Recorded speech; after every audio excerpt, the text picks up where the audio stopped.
حدیث سے یہی کہ حضور علیہ السلام کو جب اتنا پتہ ہے، اتنی دوری سے قدموں کی آہٹ سنے اور بلال ہی کی ہے وہ بھی پہچان لیے، تو سوال کرنے میں حکمت کیا ہے کہ اے بلال ایسا کون سا عمل کرتے؟ تو اس میں حکمت یہ ہے کہ ہمیں حضرت بلال کا مقام پتہ چلے۔ اگر ہمارے آقا پوچھے نہ ہوتے تو حدیث میں تذکرہ نہ ہوتا، حدیث میں تذکرہ ہوا تو تحیۃ الوضو کی فضیلت کے ساتھ ساتھ حضرت بلال کا مقام بھی تو پتہ چلا۔ ارے صرف اتنا ہی نہیں محترم، حضور جانتے تھے کہ کون سا عمل ہے، تبھی تو پوچھا اے بلال تمہارے پاس ایسا کوئی عمل ہے؟ اب بتا دو تاکہ عوام سمجھ جائے کہ کون سا عمل ایسا ہے۔ اچھا، اس پر بھی حدیث صحیح مسلم، حضور علیہ السلام نے فرمایا، علماء موجود ہے میری ضرور اصلاح کرنا کوئی خامی ہو جائے، عُرِضَتْ عَلَيَّ اعمال امتی۔ دیکھیں میں دوبارہ ریپیٹ کرتا ہوں، عُرِضَتْ عَلَيَّ عمل امتی کا تذکرہ نہیں ہے، میرے کسی امت کا ایک عمل میرے سامنے پیش کیا گیا یہ نہیں ہے۔ عُرِضَتْ عَلَيَّ اعمال امتی، میری امت کے تمام اعمال میرے سامنے پیش کیے گئے۔ ماضی کا صیغہ ہے نا عُرِضَتْ، پاسٹ ٹینس، یعنی ہمارے آقا آج ہمارا اس علاقے میں جمع ہونا 1400 سال پہلے دیکھ لیا ہے۔ سبحان اللہ، یہ بھی ہمارا عمل ہے نا۔ آپ نے کل کیا کیا، آج کیا کر رہے ہیں، کل کیا کرنے والے ہیں، ہمارے آقا نے ایڈوانس میں دیکھ لیا۔ عُرِضَتْ عَلَيَّ اعمال امتی، صرف آپ لوگوں کا نہیں، پوری امت میں جو بھی حضور کی، ہر کوئی حضور کا امت ہے، انسان بھی حضور کی امت میں سے ہے، جنات بھی ہیں، فرشتے بھی ہیں، جانور بھی ہیں، تو تمام کے اعمال حضور علیہ السلام سے پوشیدہ نہیں ہے۔ اب کوئی یہ کہہ سکتا ہے اگرچہ صحیح مسلم میں ہو سکتا ہے روایت میں ضعف پایا گیا ہو، ان کو تو چاہیے نا کچھ نہ کچھ ڈھونڈنے کو نہیں، تو ٹھیک ہے قرآن کریم سے پیش کرتے ہیں۔ سورہ الانعام آیت نمبر 75، وَكَذَلِكَ نُرِي ابراہیم ملکوت السماوات والارض۔ اللہ فرماتا ہے جس کا مفہوم ہے کہ اے حبیب اسی طرح ہم ابراہیم علیہ السلام کو دکھاتے ہیں ملکوت السماوات والارض، پوری کائنات میں جو کچھ بھی ہے وہ ابراہیم علیہ السلام کو دکھایا نہیں ہے۔ نوری کا لفظ ہے، استمراری ہے، ابھی بھی ابراہیم علیہ السلام کو ہم دکھا رہے ہیں۔ حضرت ابراہیم علیہ السلام اپنے قبر انور میں آرام فرما رہے ہیں، لیکن پوری کائنات ابراہیم علیہ السلام کی نظروں کے سامنے ہے۔ اور سیدی اعلیٰ حضرت نے اس پر بڑا پیارا نقطہ ارشاد فرمایا، فرماتے ہیں وَكَذَلِكَ، اللہ نے فرمایا اور اسی طرح، یعنی اے حبیب آپ کو بھی دکھا رہے ہیں، ابراہیم علیہ السلام کو بھی دکھا رہے ہیں۔ وَكَذَلِكَ نُرِي۔ اچھا، اس آیت کریمہ کی تفسیر میں پھر ایک اور مرتبہ حافظ ابن کثیر کا تذکرہ ہو گیا۔ اے وہابیوں، حضور کے علم غیب کا انکار کرتے ہو، اگر علم غیب پر کوئی مان لیا تو مشرک کہتے ہو، آؤ ابن کثیر کو مشرک کہو۔ حافظ ابن کثیر نے اسی آیت کے تحت فرمایا فَلَمْ يَخْفَ عَلَيْهِ شَيْءٌ مِّنْ أَعْمَالِ الْخَلَائِقِ، کہ ابراہیم علیہ السلام کی نظروں سے اعمال الخلائق، جتنی بھی مخلوق ہے، ان مخلوق کے جتنے بھی ایکشنز، جتنے بھی عمل ہیں، ان میں سے کچھ بھی ابراہیم علیہ السلام سے پوشیدہ نہیں تھا۔ عربی فَلَمْ يَخْفَ عَلَيْهِ شَيْءٌ مِّنْ أَعْمَالِ الْخَلَائِقِ، ایک بھی شے ابراہیم علیہ السلام کی نظروں سے چھپی نہیں تھی اعمال الخلائق میں سے۔ اور اسی آیت کی تفسیر میں یہ حدیث میں موجود ہے کہ حضور علیہ السلام نے ارشاد فرمایا، جب میرے رب نے مجھ پر خاص کرم فرمایا فَتَجَلَّى لِي كُلُّ شَيْءٍ، ہر چیز میرے سامنے روشن ہو گئی۔ لیکن حدیث اسی پر ختم نہیں ہوئی۔ محترم حضرات، آپ جتنے یہاں ہزاروں کی تعداد میں، میں ایک مجموعی طور پہ دیکھ سکتا ہوں سب کو، لیکن کیا سب کو پہچانتا ہوں؟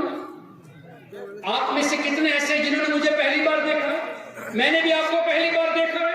آگے کیا ہے، آپ کا نام کیا ہے مجھے نہیں معلوم، پیچھے والوں کا نام نہیں معلوم، اگر نام معلوم بھی ہو جائے تو ذات نہیں معلوم، کیفیت نہیں معلوم، آپ کے ارادے نہیں معلوم۔ میں جانتا ہوں نہیں، پہچان، یعنی دیکھ رہا ہوں، جان نہیں، دیکھ رہا ہوں، پہچانتا نہیں۔ حضور علیہ السلام نے فرمایا فَتَجَلَّى لِي كُلُّ شَيْءٍ، ہر چیز میرے سامنے روشن ہو گئی۔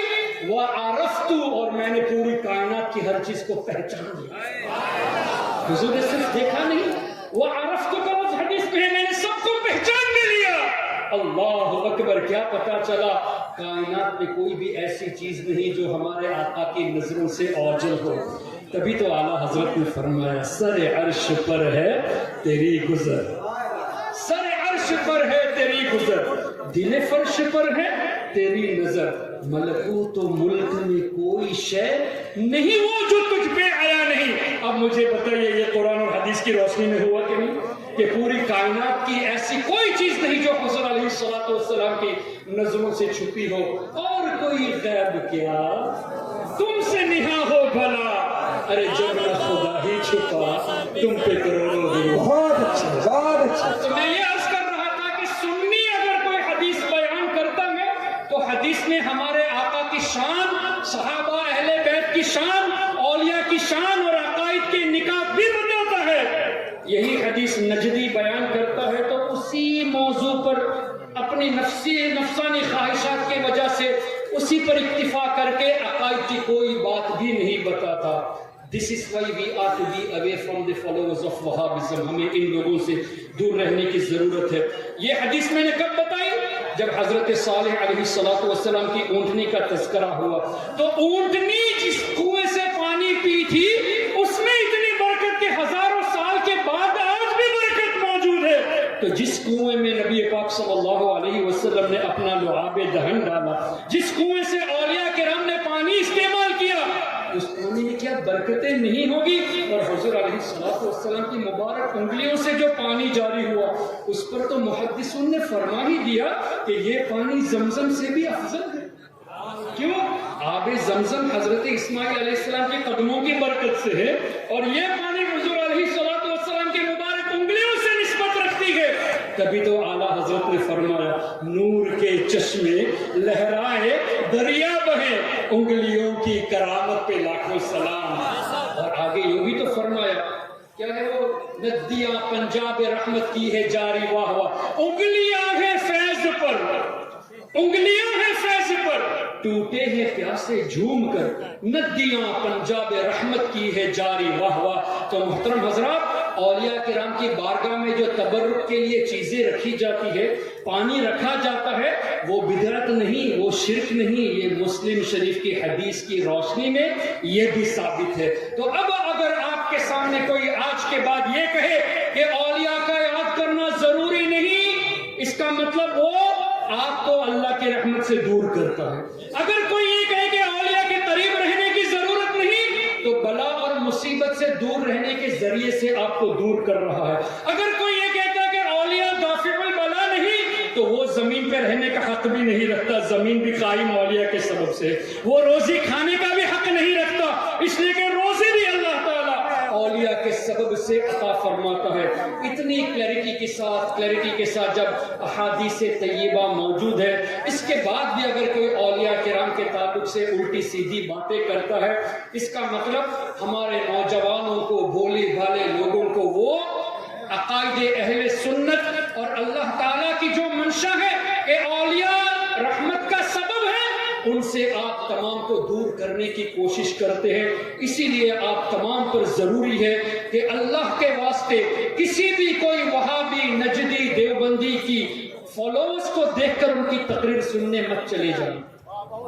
فالوورز چاہے لاکھوں کی تعداد میں ہو، ہمیں دیکھنا ہے اگر کسی کا 10 فالوور ہو کوئی بات نہیں، ایمان مضبوط ہے تو وہی ہمارا قائد ہے. فالوورز کو ہرگز مت دیکھیں. یہ مت سوچنا طارق جمیل کے اتنے سارے فالوورز ہیں، طارق مسعود کے اتنے سارے فالوورز ہیں، انجینئر مرزا کے اتنے سارے فالوورز ہیں.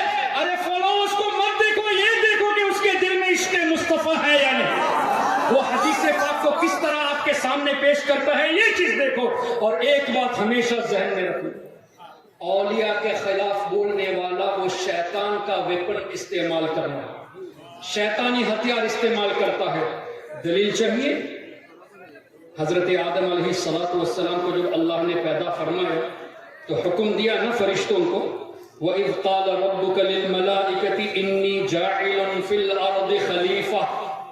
پہلے تو اللہ نے فرمایا کہ اے فرشتوں میں زمین پر اپنا نائب بنانے والا ہوں. کہاں پر نائب بنانے والا اللہ؟ زمین پر. دلیل انی جاعل فی الارض خلیفہ. تو آدم علیہ السلام کے پیدا ہونے سے پہلے زمین کا تذکرہ ہو گیا تو زمین پر تو آنا ہی ہے. لیکن وہاں بھی کیا کہتے ہیں معاذ اللہ انہوں نے گناہ کیا تبھی زمین پر آئے. یہاں تو آدم علیہ السلام کی تخلیق سے پہلے زمین کا تذکرہ ہو گیا تو زمین پر تو آنا ہی تھا. تو گناہ انبیاء کرام کی طرف منسوب کرنا یہ بہت بڑی جہالت ہے. پھر اللہ وہ رب ہے, اس نے وعصا آدم ربہ فغوی فرمایا, اور عربی کے ایک ایک جملے کے کئی معنی ہوتے ہیں, لیکن اللہ نے یہ بھی تو فرمایا فنسیہ ولم نجد لہ عزما سورہ طٰہٰ میں کہ آدم علیہ السلام ہمارے حکم کو بھول گئے تھے, انہوں نے جان بوجھ کر وہ فعل نہیں کیا. رب فرماتا ہے انہوں نے جان بوجھ کر نہیں کیا تو گناہ نہیں ہوا. تم کہتے ہو کہ گناہ کیا, ہم تمہاری بات کو مانے یا اللہ تبارک و تعالیٰ کی بات کو مانے. پھر زمین میں آنے سے پہلے زمین کا تذکرہ موجود ہے تو آنا ہی تھا. اللہ اکبر. پھر اللہ نے کیا فرمایا وَإِذْ قُلْنَا لِلْمَلَائِكَةِ اسْجُدُوا لِآدَمَ فَسَجَدُوا إِلَّا إِبْلِيسَ.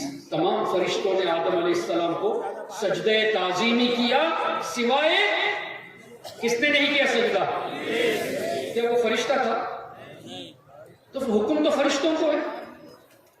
فَسَجَدَ الْمَلَائِكَةُ كُلُّهُمْ أَجْمَعُونَ إِلَّا إِبْلِيسَ. تو ابلیس کا تذکرہ کیوں ہوا؟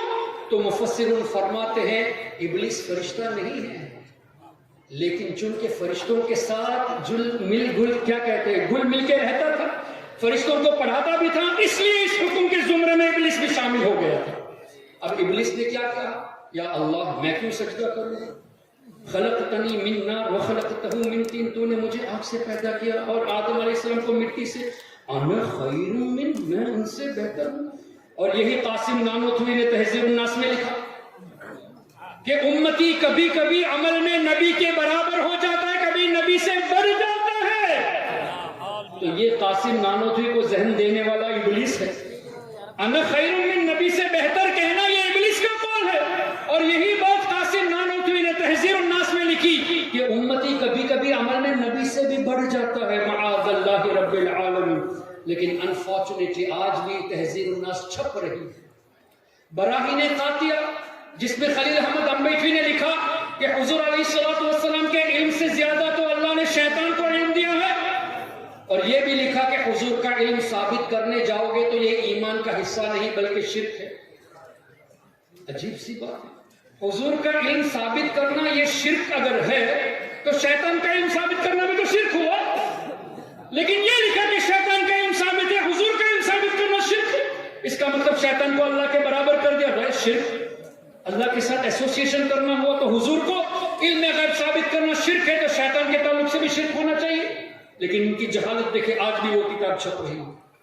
اسی طرح رشید احمد گنگوہی نے فتاوی رشیدیہ میں لکھا کہ معاذ اللہ ہمارا رب جھوٹ بول سکتا ہے. یہ کتاب آج بھی چھپ رہی ہے. محترم حضرات, کتنی عجیب سی بات ہے. عرب علماء کے درمیان جب دیوبندی جاتا ہے تو المحنت پیش کر کے کہتا ہے ہمارے عقائد تو وہی ہے جو آپ کے عقائد ہیں. لیکن ہندوستان, بنگلہ دیش اور دیگر ممالک میں آ کر یہ کہتا ہے کہ اسی کتابوں کو جو ان کے بزرگوں نے لکھا, تہذیب الناس, حفظ الایمان, براہین قاطعہ, فتاوی رشیدیہ, انہی کتابوں کو عام کر رہے ہیں. عرب علماء کے درمیان سنی بنتے ہیں.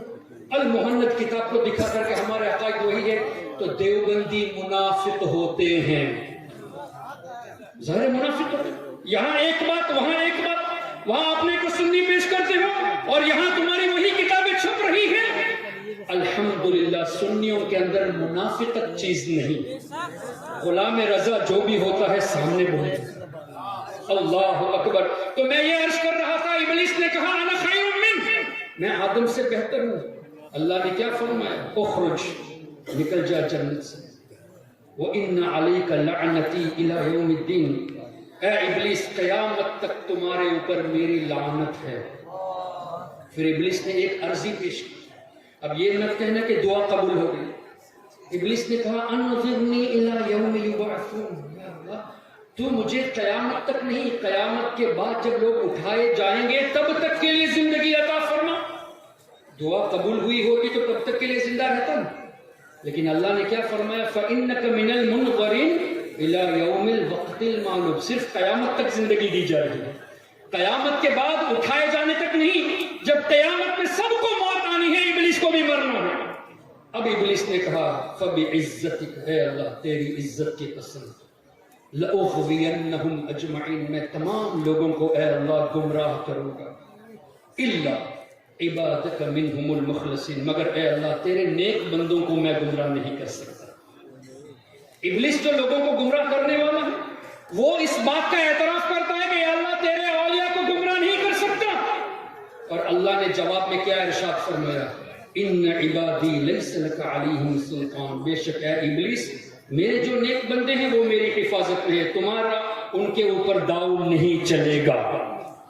اب یہ کنفرم ہو گیا کہ اولیاء کرام اللہ تعالیٰ کے فضل سے محفوظ ہیں، پروٹیکٹڈ ہے۔ اب ہمیں ہمارا ایمان بچانا ہے تو ہم عام کامن لوگوں کی طرف راغب ہو یا ان لوگوں کی طرف راغب ہو جن کو اللہ نے حفاظت میں رکھا ہے۔ تو ہمارا ایمان ہم کو بچانا ہے تو اولیاء کرام سے نسبت رکھنا ضروری ہے۔ یہ بھی قرآن کریم سے یا ایھا الذین آمنوا اتقوا اللہ وکونوا مع الصادقین، اے ایمان والو اللہ سے ڈرو اور سچوں کے ساتھ ہو جاؤ۔ تو کیا پتہ چلا، ایمان کو بچانا ہے تو اولیاء کرام کے ساتھ رہو۔ اب ان کا ایمان ہی نہیں ہے، اسی لیے تو اولیاء سے دور کرتے ہیں۔ تو اب اولیاء کرام سے دور کرنا ہی ایمان کی سیکیورٹی کو لوز کرنے کا ذریعہ ہے۔ اولیاء کرام ایمان کے لیے سیکیورٹی ہے، حفاظت ہے، تو اولیاء سے دور کریں گے تبھی وہ سیکیورٹی لوز ہوگی تو آسانی سے ایمان لوٹ لے گا۔ یہی وجہ ہے سب سے پہلی جو وار ہوتی ہے وہابیوں کی طرف سے، وہ ہوتی ہے کہ مزارات پہ جانے کی ضرورت ہے، نیاز کرنے کی ضرورت کیا ہے، بزرگوں کے وسیلے کی ضرورت کیا ہے۔ اس طرح کی باتیں ذہن میں ڈال کر اولیاء سے رفتہ رفتہ دور کرتے ہیں۔ جب دور کریں گے تو ایمان لوز ہو جائے گا، جب ایمان کی سیکیورٹی لوز ہو جائے گی تو ایمان آسانی سے شیطان لوٹ لے گا۔ تو ان کی چال پر ہرگز نہیں آنا، ہمارے بزرگوں کے سائے میں رہو۔ اللہ تبارک و تعالیٰ آپ سب کو اور ہم سب کو نبی پاک صلی اللہ علیہ وسلم کی سچی اور پکی محبت نصیب فرمائے۔ اللہ اپنے نیک بندوں کے سائے میں ہمیں ہمیشہ رکھے، صرف دنیا میں نہیں آخرت میں بھی نیک بندوں کے سائے میں رکھے۔ یہ بھی قرآن سے ہے۔ حضرت یوسف علیہ السلام کی دعا ہماری تعلیم کے لیے، توفنی مسلمہ والحقنی بالصالحین۔ اللہ کا نبی ہمیشہ نبی ہوتا ہے، قبر میں بھی نبی، جنت میں بھی نبی۔ تو ایمان ہی پر تو دنیا سے جائیں گے، بلکہ ان کے صدقے میں ہمیں ایمان نصیب ہوتا ہے۔ لیکن حضرت یوسف علیہ السلام نے ایمان پر موت کی دعا کر کے ہمیں تعلیم دی کہ ہر وقت ایمان کی حفاظت کے لیے دعا کرنا۔ اور نبی سے بڑھ کر صالح کون ہے؟ لیکن فرمایا وَأَلْحِقْنِي بِالصَّالِحِينَ، یا اللہ صالحین سے ملا دے۔ ہمارے لیے تعلیم ہے کہ ہمیشہ صالحین کے ساتھ رہنے کی دعا کرنی چاہیے۔ یہی وجہ ہے کہ جب کبھی آپ دعا کریں کہ یا اللہ میری بخشش فرما، یا اللہ مجھے روزی عطا فرما، میرے بچوں کو صحت عطا فرما، والدین کو صحت عطا فرما، ساتھ میں یہ بھی دعا کرنا کہ یا اللہ ایمان والی موت نصیب فرما، نیک بندوں کے ساتھ ملا دے۔ تو اللہ سے دعا ہے کہ ان بزرگوں کے صدقے میں ہم سب کو اللہ تعالیٰ ایمان ہمارا مضبوط فرما دے۔ اور میری ایک یہ بھی دعا ہے، آپ سب بھی آمین کہہ دے، اللہ تعالیٰ ہمیں ایمان والی زندگی، ایمان والی موت اور موت کے وقت سرکار غوث اعظم کا دیدار نصیب فرمائے۔ سبحانک اللہم و بحمدک، اشہد ان لا الہ الا انت، استغفرک و اتوب الیک۔ السلام علیکم ورحمۃ اللہ وبرکاتہ۔